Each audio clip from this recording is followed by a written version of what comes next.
అయితే జ్యోతి cinema success rate అనేది 1% మాత్రమే. 200 సినిమాలు తీస్తే 100 మాత్రం రిలీజ్ అవుతాయి. అందులో ఒకటో రెండో బంపర్ హిట్ అవుతాయని ప్రశాంత్ వర్మ మాట్లాడడం జరిగింది. అయితే సెజ్ టికెట్ కి సంబంధించి సెజ్ విధించడానికి ఒక ప్రతిపాదన పెట్టారు కదా సీఎం రేవంత్. దానికి పరిశ్రమ ప్రముఖుల నుంచి ఎలాంటి రెస్పాన్స్ వచ్చింది?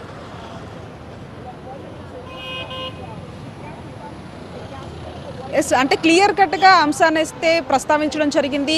ఒక రకంగా దీనికి సంబంధించి వాళ్ళు కూడా వాళ్ళ అభిప్రాయాన్ని సీఎం ముందు ఉంచుతూ ఉన్నారు. ఏదైతే టికెట్ల పెంపు విషయంలో కావచ్చు, at the same time benefit షోల విషయంలో కావచ్చు, వీటన్నిటికీ సంబంధించి ఖచ్చితంగా తాను కట్టుబడినటువంటి అంశం కాబట్టి అది అలానే ఉంచుతానని చెప్పారు. దీనికి సంబంధించి వాళ్ళు కూడా ఒక రకంగా మాట్లాడేటటువంటి ప్రయత్నం చేస్తున్నారు. అందులో భాగంగానే అంటే రిజల్ట్ ఎలక్షన్స్ అప్పుడు వచ్చినప్పుడు ఏ విధంగా ముఖ్యంగా ఉంటుందో ఒక మూవీ రిలీజ్ అయినప్పుడు కూడా అంతే ముఖ్యం అంటూ కూడా మురళీమోహన్ ఈ విషయాన్ని ఆయన చెప్పడం జరిగింది. ఈ విధంగా ఒక్కొక్కరు కూడా తమ అభిప్రాయాల్ని సీఎం ముందు ఉంచుతూ ఉన్నారు. గంట నుంచి కూడా ఈ యొక్క భేటీ అనేది కొనసాగుతుంది. దీనికి సంబంధించి అనేక అంశాలు, అనేక విషయాల మీద కూడా చర్చ అయితే కొనసాగుతుంది. ఒక్కొక్కరు తమ అభిప్రాయాలను తెలియజేస్తున్నటువంటి పరిస్థితి మాత్రం చాలా స్పష్టంగా కనిపిస్తుంది. అంటే ప్రధానంగా ఈ సంధ్యా థియేటర్ ఘటనకు సంబంధించి వీడియోను అంతేకాకుండా చిక్కడపల్లి పోలీసులు సైతం కూడా ఉన్నారు కాబట్టి ప్రతి అంశాన్ని కూడా వాళ్ళ ముందు ఉంచి ఆ బౌన్సర్ల మీద సీరియస్ యాక్షన్ ఉండబోతుంది ఇకపైన అని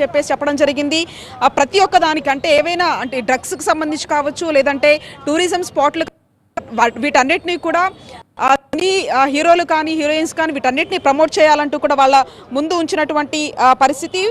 మొత్తంగా కూడా ఒక్కొక్కళ్ళు వాళ్ళ అభిప్రాయాల్ని సీఎం ముందు ఉంచారు. శాంతి భద్రతల విషయంలో కూడా అంటే ఎప్పుడైతే థియేటర్ దగ్గర జరిగినటువంటి ఘటన బేస్ చేసుకొని శాంతి భద్రతల విషయంలో కూడా ఖచ్చితంగా సీరియస్గా ఉండాలంటూ కూడా పోలీస్ శాఖకు ఒకవైపు చెప్పినటువంటి పరిస్థితి. ఈ విధంగా ప్రతి ఒక్కటి చాలా క్లుప్తంగా వీళ్ళు డిస్కషన్ నడుస్తోంది ఈ సమావేశంలో కొనసాగుతున్నటువంటి అంశము.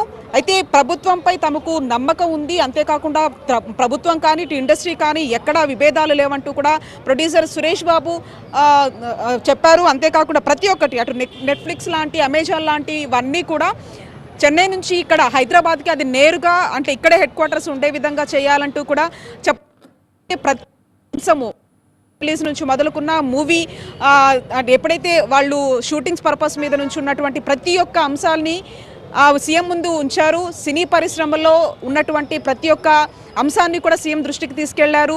దీన్ని బేస్ చేసుకొని రానున్న భవిష్యత్తులో కూడా సినీ పరిశ్రమకి ప్రభుత్వం అండగా ఉంటుంది, అంతేకాకుండా ప్రభుత్వంకి కూడా సినీ పరిశ్రమ ఎక్కడ విభేదాలు చూపించదు అనే అంశాలు మాత్రం చాలా క్లియర్ కట్గా ఈ సమావేశంలో మాట్లాడుకున్నటువంటి పరిస్థితి. ఓవరాల్గా ఒకవైపు అంటే దర్శకులు అంతేకాకుండా నాగార్జున హీరో రేవంత్ అసలు తగ్గేదే లేదు, ఆ విషయంలో మాత్రం నా మాట మీద నేను నిలబడి ఉంటాను అన్నట్లుగా తెలుస్తోంది. దానికి సంబంధించి ఎలాంటి చర్చ జరిగింది లోపల? చెప్పారు తాను ఖచ్చితంగా ఈ బెనిఫిట్ షోలకు సంబంధించి పూర్తి స్థాయిలో కట్టుబడి ఉంటామంటూ కూడా సినీ పెద్దలతో ఈ అంశాన్ని చాలా స్పష్టంగా తెలియజేయడం జరిగింది. ఎందుకంటే బెనిఫిట్ షోలో కారణంగానే ఆ రోజు ఆ ఘటన జరిగింది కాబట్టి దాని వల్లనే ఒక మహిళ మృతి చెందింది కాబట్టి ఈ నిర్ణయం తీసుకోవాల్సి వచ్చిందిగా ఒకవైపు సినీ పెద్దలకు మాత్రం సీఎం క్లియర్ కట్ ఇన్ఫర్మేషన్ ఇచ్చారు. ఎందుకంటే దీన్ని అంటే అసెంబ్లీలో ప్రస్తావించారు కాబట్టి ఈ అంశానికి పూర్తిగా కట్టుబడి ఉంటామంటూ కూడా ఆయన చెప్తున్నటువంటి పరిస్థితి. అయితే దీనికి సంబంధించి కూడా కొంతమంది సినీ ప్రముఖులు ఎవరైతే ఉన్నారో ఈ బెనిఫిట్ షోలు కావచ్చు, లేకపోతే ప్రీమియర్ షోలు కావచ్చు, ఒక సినిమా రిలీజ్ అయిన తర్వాత అత్యంత కీలకంగా ఎప్పటి నుంచో కూడా ఈ బెనిఫిట్ షోలు, ప్రీమియర్ షోలు వస్తూ ఉన్నాయి కాబట్టి ఆ విషయంలో సీఎం చాలా కీలకంగా చాలా క్లియర్ కట్ గా చెప్పారు. కాబట్టి అంటే దాన్ని ఉద్దేశించి ఒకవైపు రిజల్ట్ ఏ విధంగా ఈ విధంగా బెనిఫిట్ షోల విషయంలో కావచ్చు, లేకపోతే ఒక మూవీ ఫస్ట్ రిలీజ్ అయిన రోజు అనేది చాలా కీలకం అంటూ కూడా మాట్లాడినటువంటి పరిస్థితిగా అయితే కనిపిస్తోంది. ఓవరాల్ గా ఒకవైపు సినీ పరిశ్రమలో ఉన్నటువంటి సమస్యలు, తాజాగా ఉన్నటువంటి పరిణామాలు, అంతేకాకుండా సినీ పరిశ్రమల్లో ఏవైతే కావలసినటువంటి రాయితీలు కావచ్చు, ప్రతి ఒక్క అంశాన్ని అన్నింటినీ కూడా ఇప్పుడు సీఎం ముందు ఉంచారు. దీనికి సంబంధించి క్లియర్ కట్ గా మాత్రం బెనిఫిట్స్ అంశంలో తాను మాట ఇచ్చాను, ఆ మాట తప్పేటటువంటి పరిస్థితి లేదంటూ కూడా చాలా స్పష్టంగా సీఎం చెప్పినట్లయితే తెలుస్తోంది.